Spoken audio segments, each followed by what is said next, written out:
I welcome you back to Kadu Dundagi from the Roman Catholic Diocese of Banjul. My name is Father Peter Lopez. All of us have stories to tell.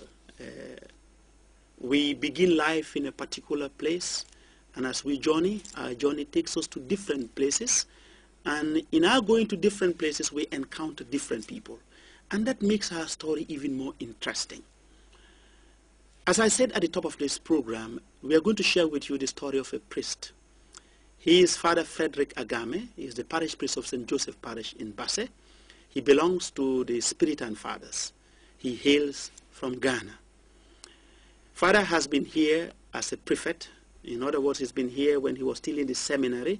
There's a stage in our seminary formation where we are asked to go out and walk with the people. And he was in Basse. And the people in Basse know him very well. And after which he went back to Ghana to complete his studies.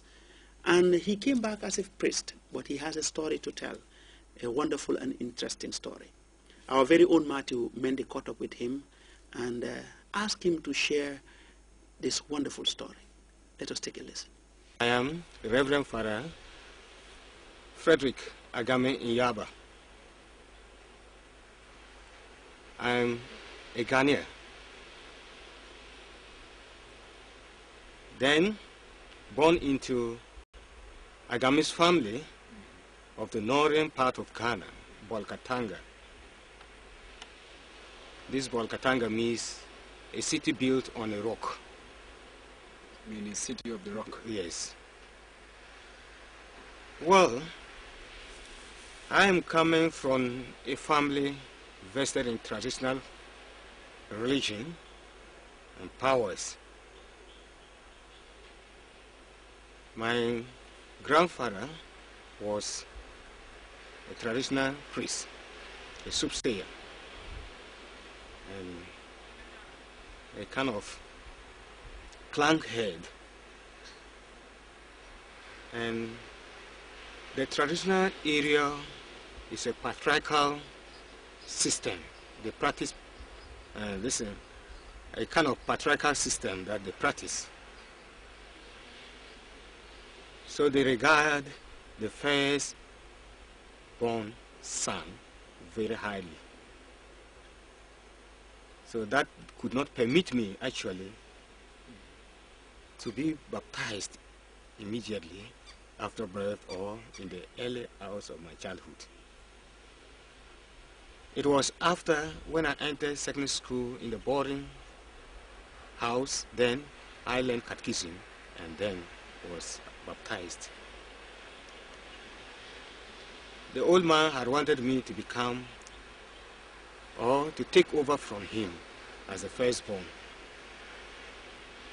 which we quarreled all the time until I was baptized.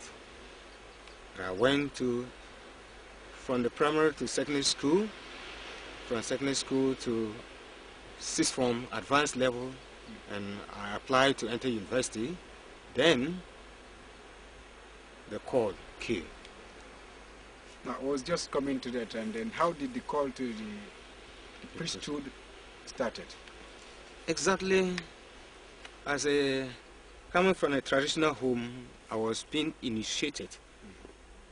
And now the initiation has 3 levels before you become fully initiated. You have the first level, second level, and the third level you become a matured person that you can take up the mantle of the tradition. Then, having finished my secondary school course, I had to travel down to the capital.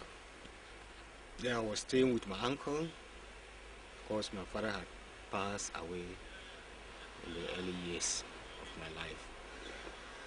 So, from there, I did the advanced level and was preparing myself then to go into university, but very fervent in my church activities. I was made the youth ref, that is, of the parish, representing the youth to the deanery, the representative of the youth of that parish to the deanery level. So it was from that point of I started experiencing the urge to become a Catholic priest. So now and then I'll be having dreams concerning, as I say, one time I had a dream that something like a coconut fell down, and one would grab it, I opened it, and lo and behold, there was a Bible written in Latin, and we had to take it to the parish priest to interpret for us. So that was the first dream, and all along, when I go to church, when the priest lifted it in the chalice, or the host, as if I'm lost into that. And all this experiencing, spiritual experiencing, usher me.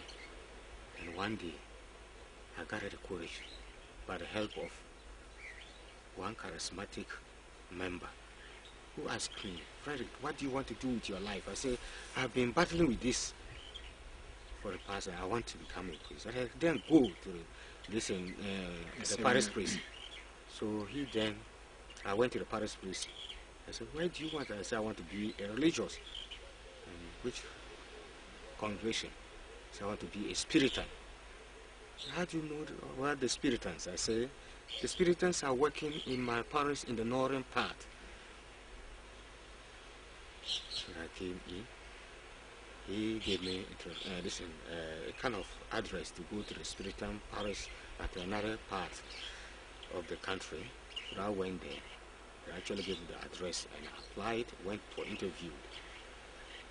Before then, I traveled north to tell my people that I was going into the seminary.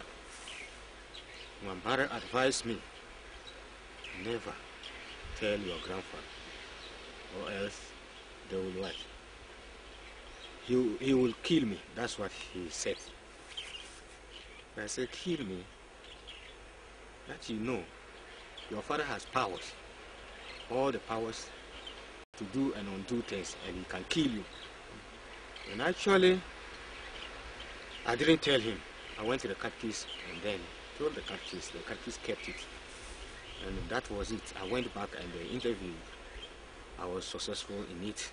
And then I went to the seminary, postlancy, novitiate, who entered into philosophy 4 years.